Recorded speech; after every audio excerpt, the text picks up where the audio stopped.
आज जो सवाल है, लास्ट सवाल है इस प्रश्नावली का। इसमें कहा गया है सड़क के किनारे त्रिभुजाकार यातायात संकेत बोर्ड लगा है। देखा है कभी संकेत बोर्ड? संकेत बोर्ड कुछ इस तरह का होता है, ठीक है। और इसके नीचे ये है डंडा सा लगा होता है लोहे का, और नीचे ये टांग दिया जाता है और इस पर लिख दिया गया है आगे स्कूल है। इस तरह से ये एक बना दिया गया है फिगर जिसमें लिखा है आगे स्कूल है। संकेत बोर्ड देखा भी होगा, जो स्कूल होते हैं वहाँ लिखा है और उनसे कहा है कि जिस पर आगे स्कूल है लिखा है।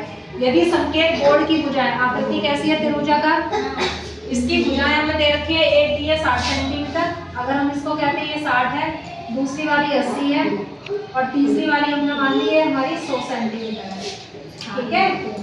कितनी हो गई? 3 भुजाएं हैं। इसमें एक नया सूत्र हम इस्तेमाल करेंगे जो इस प्रश्नावली में नहीं दिया है, ठीक है।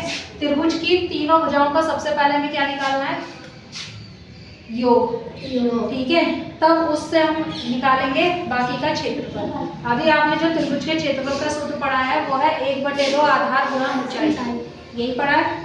अब इसमें हमें आधार अगर हम 100 मान लेते हैं तो हमें ये ऊंचाई नहीं पता है, तो ऊंचाई निकालने के लिए हमें अलग सूत्र लगाना पड़ेगा। तो हमारे पास जो अभी आसान तरीका है वो लगाते हैं। सबसे पहले हम त्रिभुज की तीनों भुजाओं का योग निकालेंगे, जिस योग को कहते हैं हम 2s, ठीक है।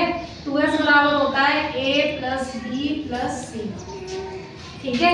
a का मतलब त्रिभुज की पहली भुजा मान लो कितनी है 60, दूसरी मान लो b कितनी है 80 और तीसरी कितनी है 100। तीनों को जोड़ लो, कितना हो गया 60 और 80, 60 और 80 140, 140 में 100 जोड़ेंगे 240 और यहाँ से हमें निकालना है s क्या होगा 240/2। 2 से इसमें भाग करेंगे 2 2 2 4, कितना आ गया इसका मान 120। एक हमें इसकी जरूरत पड़ेगी। अब जो सूत्र बनेगा हमारे पास त्रिभुज का क्षेत्रफल, वो होता है हमारे पास त्रिभुज के क्षेत्रफल का फॉर्मूला √ लगाते हैं, वर्गमूल आपका चाहिए। सूत्र होता है s - a s - b और s - का c, ठीक है।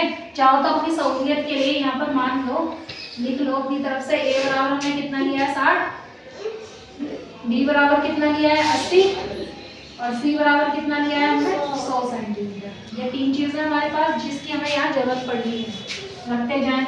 s का मान कितना है 120, यहाँ 120 में से पहली भुजा घटा दे कितनी है 60, फिर 120 में से दूसरी भुजा घटा दे कितनी है 80 और इस वर्गमूल के चिन्ह को उतना बड़ा करें जितनी हमारे पास ये √ में मान चलेगा। तीसरी भुजा कितनी है हमारे पास 100। सबको घटा के यहाँ लिख दें, हमने वर्गमूल उतना ही लंबा खींचा है। अब चलिए घटाते जाएं और लिखते जाएं। पहली भुजा 120, ये ऐसा ही तक गया। 120 में से 60 घटाएं, कितना बचा 120 में से 60 गया 60। जवाब भी दीजिए हमें।